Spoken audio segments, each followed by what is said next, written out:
Brian Kelly took a big risk leaving Notre Dame, and it did not pay off. Not in the slightest. Not only did Notre Dame just play in the national championship last season, but Brian Kelly didn't even make it a full 4 years at LSU after taking the job. And it definitely wasn't because of a lack of talent. He had to bring LSU back a little bit. LSU wasn't very far removed from a perfect 15-0 season that ended in a national championship with Heisman winner Joe Burrow. But then the next 2 seasons, they were pretty rocky. The Tigers were 5-5 in 2020 during that odd COVID season, and then went 6-6 in the regular season, resulting in Ed Orgeron getting fired after 5 seasons. That is when Kelly got the call and decided to leave Notre Dame, a job he held since 2010. Notre Dame was very good under Kelly. The Fighting Irish had won at least 10 games in 5 straight seasons before he left. He won 5 bowl games when he was there, although technically 4 since one got vacated, along with their national championship appearance when Notre Dame got crushed against Alabama. There's no doubt he was having success there, but then he literally left out of nowhere. It was originally rumored that when Kelly took the LSU job, he was going to bring his defensive coordinator with him. Well, he did it, because that coordinator was Marcus Freeman, the Notre Dame head coach who just played in the national championship and has already won 4 bowl games at Notre Dame and sits at 5-2 and the number 12 team in the country right now. That is an all-time reality check for Brian Kelly. Brian Kelly had it good at Notre Dame, but it didn't stop him from answering when LSU called. For one, let me just say, that was a terrible cultural fit. LSU's a gritty South school, and Brian Kelly's a Massachusetts guy that went to a private Catholic university. He didn't fit it at all. And do you remember his terrible fake Southern accent when he was introduced as the coach at a basketball game? I'm here with my family.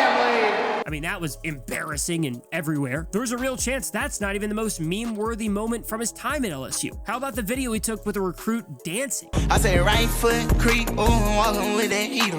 I mean, I still see that on Twitter way too often. To make matters worse, that recruit was Danny Lewis, a tight end who decided to commit to Alabama. I honestly think we're going to look back at the Brian Kelly era and not even believe that it happened, but it did. And as a Commanders fan, I'm definitely glad it did, because there were some studs that played at LSU for Kelly, and the biggest name is probably Jayden Daniels. Jayden transferred from Arizona State to LSU ahead of the 2022 season when Kelly got the job. Jayden was a beast there. There's no way around that, but the whole team was stacked when you see some of the guys he played with. And this, again, was only year 1 for Jayden. I mean, this was his bad season at LSU when he still had a 68.6 completion percentage, 2,900 yards, 17 touchdowns, and 3 interceptions. And oh yeah, he led the team in rushing with 186 carries for 885 yards and 11 touchdowns. He even caught a touchdown as well. That was only the beginning for Jayden, as we know now, but it did help to have some stud receivers. I mean, there were some other big names like Mason Taylor, Brian Thomas Jr., and Kyron Lacey, but at that time, it was all about Malik Neighbors, and Kayshon Boutte was the guy with him. Neighbors led the SEC with 72 receptions and had 1,000 yards and 3 touchdowns, and then Boutte, who was just used horrendously, and it tanked his stock and made him go in the 6th round, and luckily he's having success now, so it's okay. He had 48 catches for 500 yards and 2 touchdowns. That defense had BJ Ojolari, who was about to be a 2nd-round pick. He was one of 6 guys drafted from LSU. I mean, he's the only guy that wasn't a day 3 pick, though. He had 5.5 sacks and 58 tackles as a junior. Then there were a lot of eyes on Harold Perkins Jr., who came in as a true freshman after committing as a 5-star and the number 1 linebacker in the country. He had 7.5 sacks, 72 tackles, and forced 4 fumbles. There were some really good players. I mean, that goes without saying, but how good was LSU actually? Well, pretty good.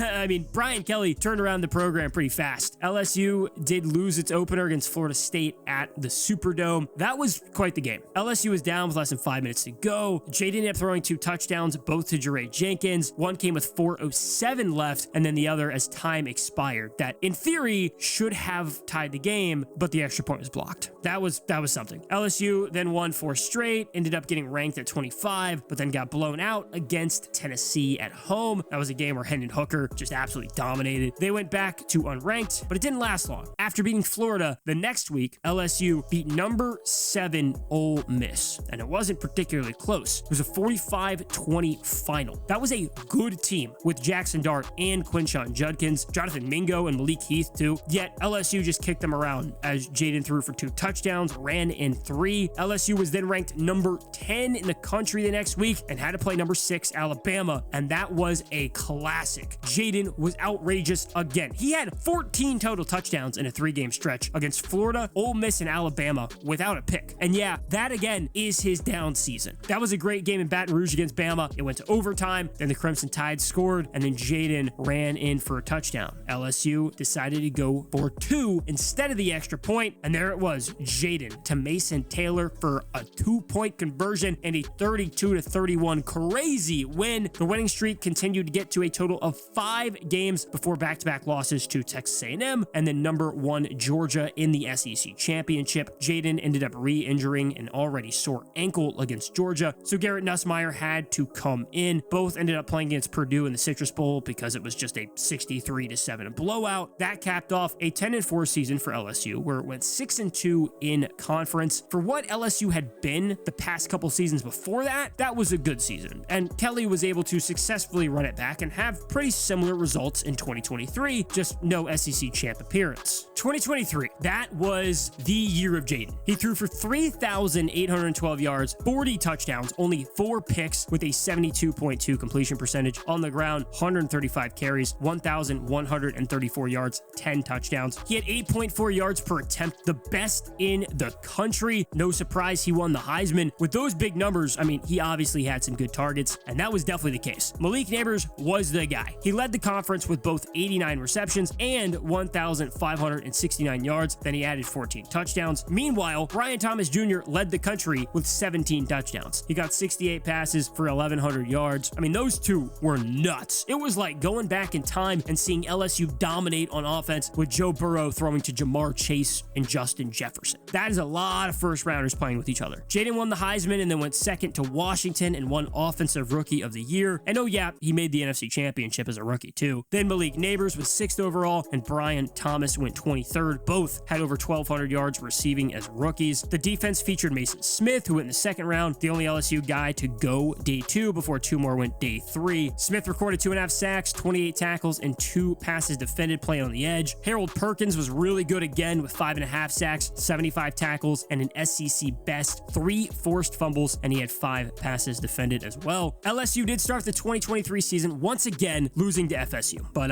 it was much worse this time around. 45-24 final. It is worth noting that FSU was ranked number 8 in the country. They ended up going 13-0 with an ACC championship before losing its bowl game after, by the way, getting snubbed out of a playoff appearance because Jordan Travis got hurt, even though that defeats the whole purpose of the regular season, but forget it. But anyways, that wasn't actually a bad loss. LSU was then 3-1 before having to play back-to-back ranked opponents on the road. That was number 20 Ole Miss and number 21 Missouri. The Ole Miss game was an absolute shootout. Jayden threw for 400 plus yards and 4 touchdowns and rushed for 99 yards and a touchdown. Logan Diggs rushed for 102 touchdowns. Then BTJ and Neighbors each had over 100 yards, with BTJ scoring 3 touchdowns. That was enough for 49 points, but Ole Miss scored 55, including a Trey Harris touchdown from Jackson Dart with 39 seconds remaining. Dart threw for 4 touchdowns. Trey Harris and Jordan Watkins each caught 1 and had over 100 yards. Quinshot Judkins had 177 yards and a touchdown and a receiving touchdown. That was just an offensive masterpiece. And the next week at Mizzou was the same, just LSU actually won. Jayden had 4 total touchdowns. Diggs rushed for 134 yards and a touchdown, and then Neighbors went off for 146 yards with a score as well. It got LSU right, and they had back-to-back wins before having to go to Tuscaloosa. LSU was number 14, Bama was number 8, and Bama just took care of business. Jalen Milroe ended up rushing for 155 yards and 4 touchdowns. He was tough to stop, and he was tough to stop the next year too, but we'll get to that soon. That dropped LSU to 6-3 overall, but that was their last loss of the season. They finished the regular season 3-0. They then beat Wisconsin in the ReliaQuest Bowl, a game that Jayden, fresh off of winning that Heisman, didn't play in. So that's when it was time for Nussmeier to really take over starting duties. LSU finished 10-3 overall, 6-2 in the SEC, and as the number 12 team in the AP poll, also the ranking they hit in week 3 as a season high. There was definitely a good bit of roster turnover for 2024, and it resulted in a down year for LSU compared to the first 2 with Kelly. For the 3rd straight Mid-season, LSU managed to lose its first game. LSU was ranked preseason number 13 and then lost to number 23 USC. LSU did tie it with less than 2 minutes left with a field goal, but then Woody Marks put it away with a touchdown with 8 seconds left. Nussmeier threw for a touchdown that went to Lacey, and then he had a pick, and then LSU bounced back pretty easily. Tigers ended up winning 6 straight games, including beating number 9 Ole Miss at home in overtime. The Rebs had to settle for a field goal, and then Kyron Lacey scored to win the game on a pass from Nussmeier. LSU got to 6-1 and then had a stretch of 3 straight SEC losses. Now, those were some pretty tough games, admittedly. LSU had to go to Texas A&M and ended up losing to what was the 14th best team in the country. Nussmeier ended up throwing for 2 touchdowns, but did throw 3 picks. Aaron Anderson and Kyron Lacey both went for over 100 yards, but the run game just never got going. Then it was a battle against number 11 Alabama. At least it was at Death Valley, but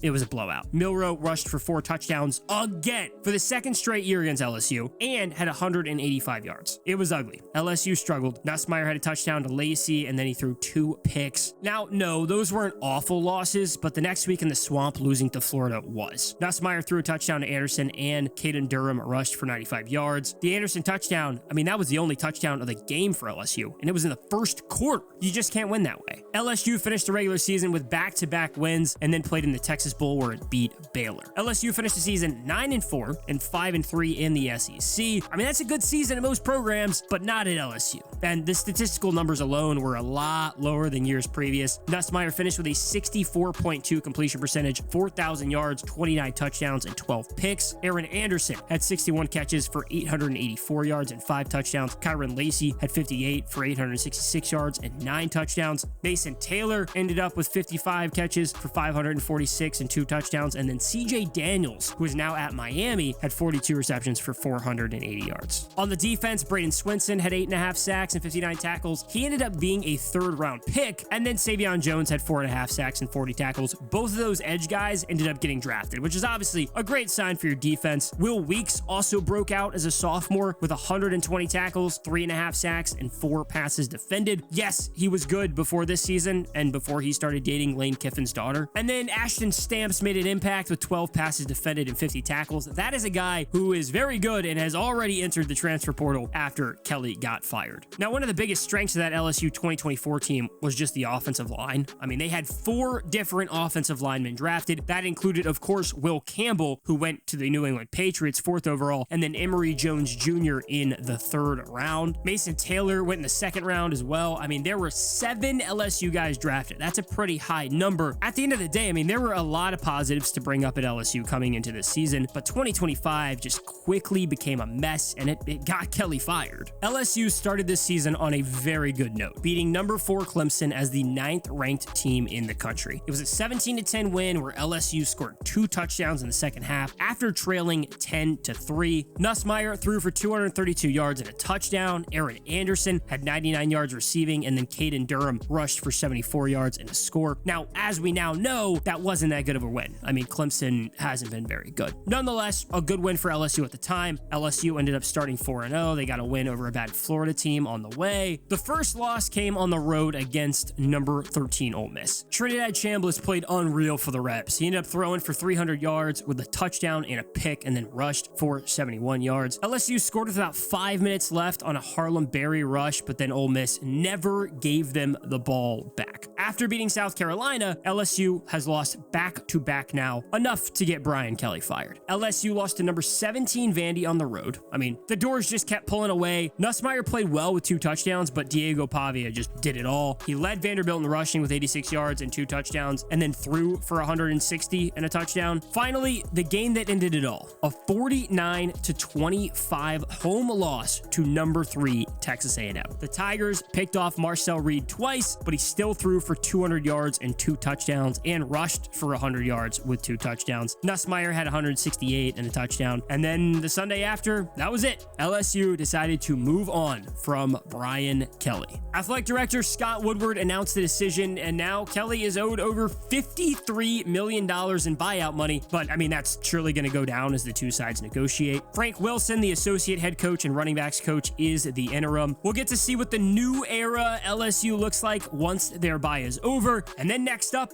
is an easy one. The current number 4 team in the country, Alabama. It's been a down year, and it makes sense why Brian Kelly got fired, but I mean, that was a fast trigger. That's just how college football is now. Brian Kelly is surely a good coach, but I mean, he isn't a good person. Do your own research there. But at the end of the day, there's just no room for disappointment in today's college landscape. It's crazy. And because of that, well, it's over for Brian Kelly in Baton Rouge after less than 4 years.